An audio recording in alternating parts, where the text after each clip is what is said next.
নমস্কার, শুভ সন্ধ্যা। সংবাদ পড়ছি সমর্পিত ভট্টাচার্য। আত্মনির্ভরতার পথে আরও এক ধাপ। প্রতিরক্ষা মন্ত্রী রাজনাথ সিং রবিবার জানিয়েছেন, দেশীয় প্রতিরক্ষা উৎপাদন ক্ষেত্রগুলিকে চাঙ্গা করার লক্ষ্যে 101 রকমের প্রতিরক্ষা সরঞ্জাম আমদানির উপর নিষেধাজ্ঞা জারি করা হয়েছে।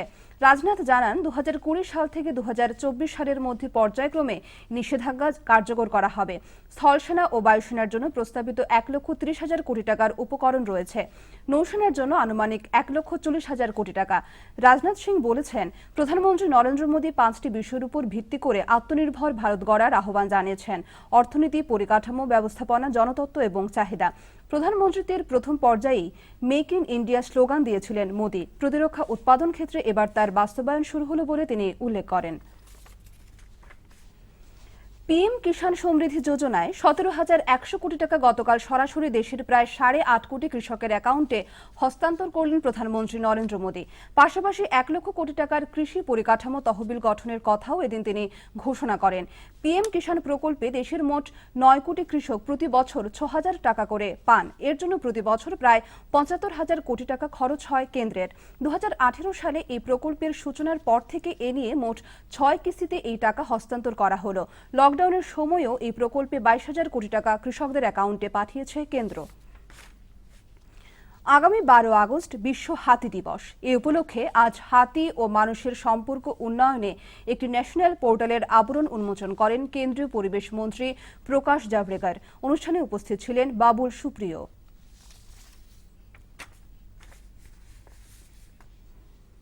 किए जा रहे हैं। सेंसर से हाथियों के मूवमेंट का पता किया जा रहा है। विश्व हाथी दिवस का आयोजन इन जीवों के बारे में जागरूकता बढ़ाने के लिए हर साल किया जाता है। एशियाई और अफ्रीकी हाथियों की घटती संख्या की ओर ध्यान खींचने के लिए 2012 से ये दिवस मनाया जा रहा है।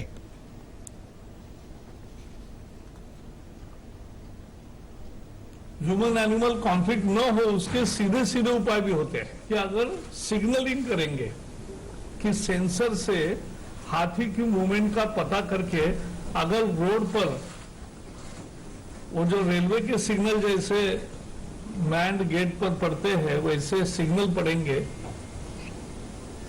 तो बीच में से हाथी जाएंगे, बाकी यातायात रुकेगी। और वो हमने शुरू किया और सफल रहा। সরকারি জমি জবরদখলকারীদের বিরুদ্ধে কঠোর অবস্থান নিয়েছে রাজ্য সরকার। রাজ্যে অবৈধভাবে জবরদখলকৃত জমির সার্ভে করতে রাজস্ব বিভাগকে নির্দেশ দিয়েছেন মুখ্যমন্ত্রী সর্বানন্দ সোনোয়াল।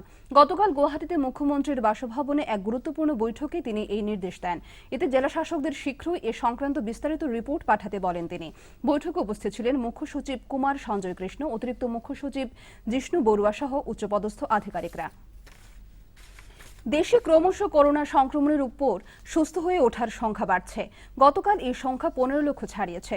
এর জন্য উন্নত চিকিৎসা পরিষেবা, অ্যাম্বুলেন্স সেবা, টেস্টিং, রোগ শনাক্ত প্রভৃতিকে উল্লেখ করেছে কেন্দ্রীয় স্বাস্থ্য বিভাগ। সুস্থ হয়ে ওঠার হার 69.33%। कोरोना वायरस के खिलाफ आक्रामक तरीके से की जा रही टेस्टिंग, ट्रैकिंग और उसके बाद ट्रीटमेंट की बदौलत ये आंकड़ा पार करने में सफलता मिली है। स्वास्थ्य मंत्रालय ने एक और ट्वीट में बताया कि बेहतर एम्बुलेंस सेवाओं, देखभाल के मानक पर ध्यान केंद्रित करने और नॉन इन्वेजिव ऑक्सीजन के उपयोग ने वांछित परिणाम दिए हैं। मंत्रालय के मुताबिक देश में कोरोना वायरस संक्रमण अब भी 10 राज्यों में ही केंद्रित हैं, जो नए मामलों में 80% से भी अधिक का योगदान दे रहे हैं। भी मिलती जा रही है। मृत्यु दर और ज्यादा गिरकर 2% पर पहुंच गई है। इस बीच देश में मरीजों के ठीक होने की दर भी तेजी से बढ़ रही है। रिकवरी रेट भी बढ़कर आज 69% से भी ऊपर हो गई है। 69.33% के साथ अब तक 15,35,000 से भी अधिक मरीज स्वस्थ हो चुके हैं, जो संक्रमित मामलों 6,34,945 की तुलना में 2। অসমে করোনা রোগীর সংখ্যা বেড়ে দাঁড়িয়েছে 58,837 জন। বর্তমানে চিকিৎসাধীন রয়েছেন 16,364 জন। সুস্থ হয়ে বাড়ি ফিরেছেন 42,325 জন। এদিকে গতকাল বরাক উপত্যকার 3 জেলায় আক্রান্ত হয়েছেন 134 জন। স্বাস্থ্য বিভাগ থেকে জানানো হয়েছে, এদিন কাছাড়ে 76, করিমগঞ্জে 15 এবং হাইলাকান্দিতে 13 জন আক্রান্ত হয়েছেন। গুয়াহাটির করোনা আক্রান্তরা চাইলে এখন থেকে বাড়িতে চিকিৎসা করাতে পারবেন, হাসপাতালে যাওয়ার প্রয়োজন নেই। রাজ্যের স্বাস্থ্যমন্ত্রী ডক্টর হিমন্ত বিশ্ব শর্মা টুইটারে একথা জানিয়ে বলেছেন, তাদেরকে পালস অক্সিমিটার সহ সব ধরনের ওষুধ দেওয়া হবে। এইসব রোগের জন্য 104 নম্বরের মাধ্যমে টেলিমেডিসিনের ব্যবস্থাও চালু করা হয়েছে। প্রয়োজনীয় রোগীরা এর মাধ্যমে চিকিৎসকের পরামর্শ নিতে পারবেন। এই প্রকল্প শীঘ্রই গোটা রাজ্যে চালু হবে বলে জানিয়েছেন মন্ত্রী হিমন্ত। আমাদের সঙ্গে এই মুহূর্তে রয়েছেন হাইলাকান্দির সাংবাদিক নীলোৎপল দেব। আমরা তার কাছ থেকে জেনে নেব জেলার সর্বশেষ করোনা পরিস্থিতি। হ্যালো। হ্যাঁ, সমর্পিতা। হ্যালো নীলোৎপল বাবু, আপনার কাছ থেকে আমরা জানতে চাইছি হাইলাকান্দি জেলার সর্বশেষ করোনা পরিস্থিতি এই মুহূর্তে ঠিক কি রয়েছে? হ্যাঁ, নিশ্চিতভাবে আজ হাইলাকান্দির জেলা উপায়ুক্ত মেঘানিধি দাহাল আজ এক ভার্চুয়াল মিটিং করেছিলেন, ভার্চুয়াল সভা আয়োজন করা হয়েছিল এবং এই সভাতে তিনি বলেছেন যে হাইলাকান্দির যেসব এসিমটমিক কোভিড রোগী রয়েছেন তাদেরকে আগামী দিনে ঘরে থেকেই চিকিৎসা প্রদান করার ব্যবস্থা করা হবে, অর্থাৎ হোম আইসোলেশনে যেতে পারবেন এসিমটমিক পেশেন্টরা। তার জন্য কিছু স্বাস্থ্যবিধি থাকবে এবং এই সুবিধা আগামী কয়েকদিনের মধ্যেই জেলায় শুরু হবে। আজ নতুন ভাবে হাইলাকান্দি জেলায় দেখা গেছে যে আরো 32 জন রোগীর দেহে কোভিড এর সংক্রমণ ধরা পড়েছে এবং হাইলাকান্দি স্বাস্থ্য বিভাগের তরফ থেকে 108 অ্যাম্বুলেন্সের মাধ্যমে এই রোগীদের হাইলাকান্দির বিভিন্ন হাসপাতাল কোভিড কেয়ার সেন্টারে নিয়ে যাওয়া হচ্ছে। হাইলাকান্দি জেলার মোট আক্রান্তের সংখ্যা বর্তমান 1348 জন এবং মোট অ্যাক্টিভ কেসের সংখ্যা আমরা যদি দেখি তাহলে এই সংখ্যা 380 জনে বৃদ্ধি হয়েছে। আজকে দিনের সবচেয়ে বড় খবর এইটাই যে হাইলাকান্দি উপায়ুক্ত আজ এক সভা করেছেন এবং এই সভার মাধ্যমে তিনি ঘোষণা করেছেন যে এসিমটমিক কোভিড পেশেন্টরা এখন ঘরে থেকেই নিজের চিকিৎসা করতে পারবেন। সমর্পিত। ধন্যবাদ জানাই নীলোৎপল বাবু আপনাকে। আমরা চলে যাচ্ছি পরবর্তী সংবাদে। প্রাক্তন রাষ্ট্রপতি প্রণব মুখার্জির দেহে কোভিড-19 রোগের সংক্রমণ পাওয়া গিয়েছে। এক টুইটে প্রাক্তন রাষ্ট্রপতি জানিয়েছেন, তিনি হাসপাতালে অন্য কাজে গিয়েছিলেন, সেখানে তার কোভিড পরীক্ষার পর পজিটিভ পাওয়া যায়। তার সংস্পর্শে যারা এসেছিলেন তাদেরকে আইসোলেশনে থাকা ও করোনা পরীক্ষার জন্য সবার প্রতি তিনি আহ্বান জানিয়েছেন। আজ বিশ্ব সিংহ দিবসে পশুর সঙ্গে মানুষের বন্ধুত্বকে গুরুত্ব দিয়েছে সরকার। এ নিয়ে জনগণকে সচেতন করতে বিভিন্ন পরিকল্পনা হাতে নেওয়া হয়েছে।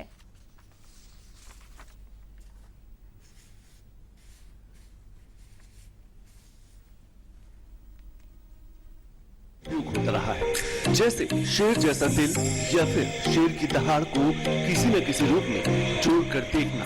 सिनेमा में तो इसके रूप को खूबसूरती से सामने रखकर कई किरदारों ने करियर में नई ऊंचाइयां हासिल की, लेकिन दूसरों के लिए मिसाल जंगल के राजा का साम्राज्य अब केवल अफ्रीका और भारत के कुछ भागों तक ही सिमट के रह गया है।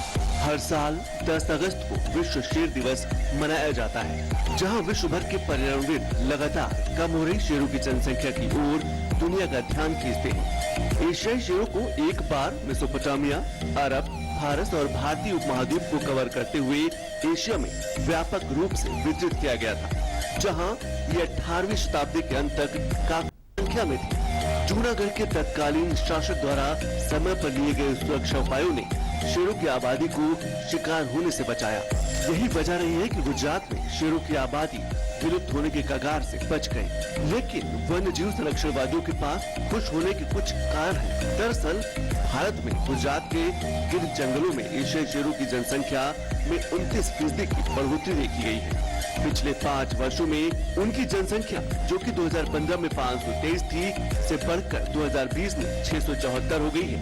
देश भर के 31 चिड़ियाघरों में कुल 208 एशियाई शेर रखे गए हैं, जो कि लोगों के लिए और उसमें भी बच्चों के आकर्षण का मुख्य केंद्र है। वैसे लोगों को अपनी ओर खींचने के साथ साथ ये लोगों को संरक्षण के प्रति जागरूक भी कर रहे हैं। एशियाई शेरों की आबादी का 5 साल के अंतराल पर किया जाता है। आज एशियाई शेर गिर राष्ट्रीय उद्यान और अभयारण्य में मौजूद है और 53 तालुकों का निर्माण करते हैं, जो लगभग 30,000 वर्ग किलोमीटर के विशाल विस्तार को कवर करता है, जिसे एशियाई शेर लैंडस्केप के रूप में जाना जाता है। सरकार ने इस प्रमुख प्रजाति के संरक्षण को उच्च प्राथमिकता दी है और इसके लिए समर्पित शेर संरक्षण परियोजना शुरू की है, जिसमें निवास सुधार, रोग नियंत्रण और सुरक्षा तंत्र को प्राथमिकता दी गई है। तापस भट्टाचार्य की रिपोर्ट, डीडी न्यूज, दिल्ली। আমাদের সঙ্গে এই মুহূর্তে রয়েছেন করিমগঞ্জ জেলার তথ্য জনসংযোগ আধিকারিক সাজ্জাদুল হক চৌধুরী মহাশয়। আমরা তার কাছ থেকে জেনে নেব করিমগঞ্জ জেলার সর্বশেষ করোনা পরিস্থিতি। হ্যালো হ্যালো চৌধুরী বাবু, আপনার কাছ থেকে জানতে চাইছি করিমগঞ্জ জেলার সর্বশেষ করোনা পরিস্থিতি কি রয়েছে এই মুহূর্তে। হ্যালো সমর বিভা, আজকে 3টি স্লটের কোনো সিটিও এখনো আসেনি, তথাপিও ডিস্ট্রিক্ট মিডিয়া এক্সপার্ট গুলবাহার রাজ আমাকে অল্প কিছুক্ষণ আগে জানিয়েছে যে এখন পর্যন্ত প্রায় 750 অ্যান্টিজেন র্যাপিড অ্যান্টিজেন টেস্ট আজ করা হয়েছে। প্রথম স্লটের খবর, এর মধ্যে প্রায় 31টি পজিটিভ পাওয়া গেছে জেলায় এ পর্যন্ত। রাতে ফুল রিপোর্ট কম্পাইল হবে। তবে এখন পর্যন্ত জেলায় গতকাল পর্যন্ত অর্থাৎ 1187 জন পজিটিভ পাওয়া গেছে। 651 জন সুস্থ হয়ে বাড়ি ফিরেছেন কাল পর্যন্ত, এবং সমগ্র জেলায় গতকাল পর্যন্ত 14,552টি র্যাপিড অ্যান্টিজেন টেস্ট করা হয়েছে। এর মধ্যে র্যাপিড অ্যান্টিজেন টেস্টের মাধ্যমে 491 জন জেলায় কোভিড পজিটিভ শনাক্ত হয়েছেন। ধন্যবাদ জানাই সাজ্জাদুল হক চৌধুরী মহাশয় আপনাকে। দিল্লির রাজঘাটের জাতীয় স্বচ্ছতা কেন্দ্রটিকে মহাত্মা গান্ধীর প্রতি সমর্পিত করা হয়েছে। 2014 সালের স্বচ্ছতা অভিযান শুরুর পর মহাত্মার আদর্শকে সামনে রেখে কেন্দ্র বহু প্রকল্প শুরু করেছে। এ নিয়ে জনসচেতনতা বৃদ্ধির উপর গুরুত্ব দিয়েছেন প্রধানমন্ত্রী নরেন্দ্র মোদী।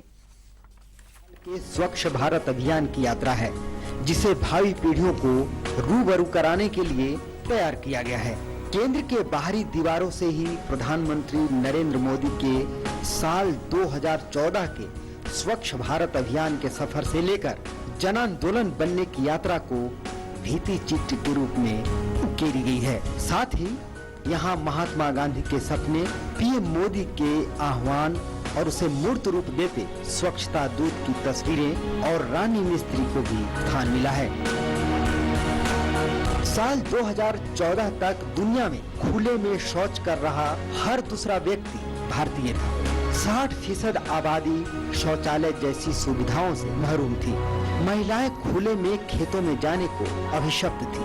लेकिन पीएम मोदी के आह्वान के बाद गांव की महिलाओं ने, स्कूली बच्चों ने स्वच्छता प्रहरी, रानी मिस्त्री, महिला प्रधान और 6 लाख स्वच्छाग्रहियों ने देश की तस्वीर बदल दी, जिसकी वानगी है देश के 6 लाख गांव, 706 जिले, 10 करोड़ 62 लाख घरों में शौचालय का निर्माण। इस पूरी यात्रा को स्वच्छता केंद्र के 3D थिएटर में दिखाया गया है। स्वच्छता केंद्र के हॉल में इस अभियान की पूरी यात्रा है, जिस देश के लाखों गरीब बच्चों को बीमारियों से बचने के उपाय दिए गए हैं। लाखों बेटियों, महिलाओं और वंचितों को आत्म गौरव का एहसास हुआ है। धीरज कुमार की रिपोर्ट, डीडी न्यूज। আজ গুয়াহাটির জনতা ভবনে আয়োজিত এক অনুষ্ঠানে এপিএসসির সদস্য পদে দেবেশ্বর মালাকার ও তথ্য আয়ুক্ত পদে সমুদ্রগুপ্ত কাশ্যপকে শপথবাক্য পাঠ করানো হয়। তাদেরকে শপথবাক্য পাঠ করান রাজ্যপাল অধ্যাপক জগদীশ মুখে। সৈতে সাক্ষাৎকাৰত নৱনিযুক্ত এপিএছচিৰ সদস্য দেৱেশ্বৰ মালাকাৰে কয় যে তেওঁলোকে আয়োগৰ অধীনত অনুষ্ঠিত হ'বলগীয়া পৰীক্ষাসমূহ নিৰ্ধাৰিত সময়ত অনুষ্ঠিত কৰাৰ ওপৰত বিশেষ গুৰুত্ব দিব। ইফালে নৱনিযুক্ত ৰাজ্যিক তথ্য আয়ুক্ত সমুদ্ৰগুপ্ত কাশ্যপেও তথ্যৰ অধিকাৰৰ আইনখনৰ বিষয়ে সজাগতা সৃষ্টিৰ ওপৰত বিশেষ গুৰুত্ব দিব বুলি প্ৰকাশ কৰে। এবার শাকসবজি, মাছ, মাংস এবং বাজারের যাবতীয় দোকান ও মুদিখানার মালিক কর্মীদের করোনা পরীক্ষা করানো বাধ্যতামূলক করল কেন্দ্র। গতকাল আইসিএমআর এর নির্দেশাবলী উল্লেখ করে দেশের প্রতিটি রাজ্য ও কেন্দ্রশাসিত অঞ্চলগুলিকে চিঠি দিয়ে কেন্দ্রীয় স্বাস্থ্য সচিব রাজেশ ভূষণ বলেছেন, বাজার থেকে করোনা সংক্রমণের ঝুঁকি সবচেয়ে বেশি। তিনি আরও বলেন, অক্সিজেন সরবরাহ, অ্যাম্বুলেন্স প্রত্যাখ্যানের হার শূন্যে নামিয়ে আনতে হবে। বিশেষ নজর দিতে হবে বয়স্কদের পাশাপাশি গর্ভবতী মহিলাদের দিকে। সেই সঙ্গে বস্তি, সংশোধনাগার ও বৃদ্ধাশ্রমের মতো ঘনবসতি এলাকাগুলিতেও নজর রাখতে হবে। কোনো ব্যবসায়িক প্রতিষ্ঠানে করোনা রোগী পাওয়া গেলেও ওই ব্যবসায়িক প্রতিষ্ঠানটি সিল করা হবে না। এছাড়া কন্টেনমেন্ট জোন হিসেবেও আয় ঘোষণা করা হবে না। রাজ্যের স্বাস্থ্য ও পরিবার কল্যাণ বিভাগের কমিশনার সচিব অনুরাগ গোয়েল একথা জানিয়েছেন। র্যাপিড অ্যান্টিজেন টেস্টের প্রতি ব্যবসায়ীদের উৎসাহিত করতে সরকার এই সিদ্ধান্ত নিয়েছে বলে তিনি জানান। এদিকে কাছাড় জেলায় কোভিড পজিটিভের সংখ্যা বৃদ্ধি হলেও নতুন করে সম্পূর্ণ লকডাউন দেওয়া হবে না বলেও তিনি জানান। উল্লেখ্য, করোনা পরিস্থিতির খোঁজ নিতে অনুরাগ বরাক সফর করেছেন। তিনি সম্প্রতি হাইলাকান্দি জেলায় কয়েকটি কোভিড সেন্টারও পর্যবেক্ষণ করেন।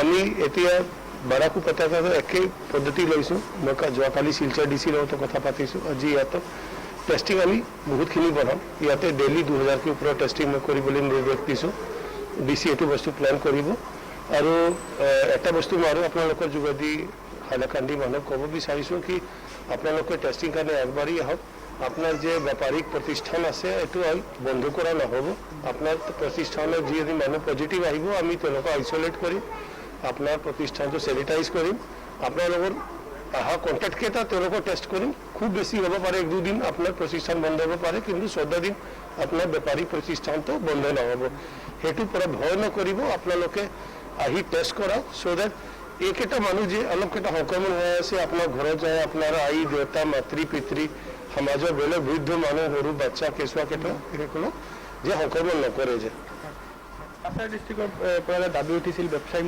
মহলৰ পৰা যে লকডাউন দিব লাগে কিবা সিদ্ধান্ত হৈছে নেকি লকডাউন ক্ষেত্ৰত মই এতিয়া ঘপককৈ ক'ব নোৱাৰো সেই সিদ্ধান্তটো ৰাজ্য চৰকাৰে চিফ ছেক্ৰেটাৰী লেভেলত ল'ব কিন্তু ঘপককৈ মোৰ মতে এনেকুৱা লকডাউন কৰাৰ কোনো সিদ্ধান্ত এতিয়া নাই ৰাজ্যৰ লগত নিশ্চয় ডিচি কেইজন কথা পাতিব তাৰপিছতে মানে কিবা এটা কংক্ৰিট বস্তুটো ষ্টেট গভৰ্ণমেণ্টলৈ যাব তেতিয়া চৰকাৰে চিন্তা কৰিব আৰু এটা অভিযোগ পোৱা যায় যে কোভিডৰ কাৰণে জেনেৰেল পেচেণ্টৰ হেম্পাৰ হৈছে সেই বিষয়ে স্বাস্থ্য বিভাগে চাই আছে সেই বস্তুটো আমাৰ দৃষ্টিত অলপ মানে তেনেকুৱা আহিছে আমি অলপ খবৰ পাইছোঁ মানে তেনেকুৱা চ' আজি আমাৰ মিটিঙত চব মেডিকেল অফিচাৰ আছিলে যোৱাৰ 2 দিন মই কাছাৰত আছিলোঁ যোৱা 2 দিন বহুত ক্লিয়াৰকৈ সিদ্ধান্ত দিয়া হৈছে কি যদি এমাৰ্জেঞ্চি যেনেকুৱা নন কোভিড পেচেণ্ট যেতিয়া আহে যদি আমি ঘপককৈ তেওঁৰ কোভিড টেষ্টটো কৰিব নোৱাৰোঁ আমি পিপি কিট পিন্ধি তেওঁ ট্ৰিটমেণ্টটো আৰম্ভ কৰিব লাগে আৰু তাৰ মাজত যদি 1 ঘণ্টা 2 ঘণ্টাত গম পায় কি মানুহ কোভিড পজিটিভ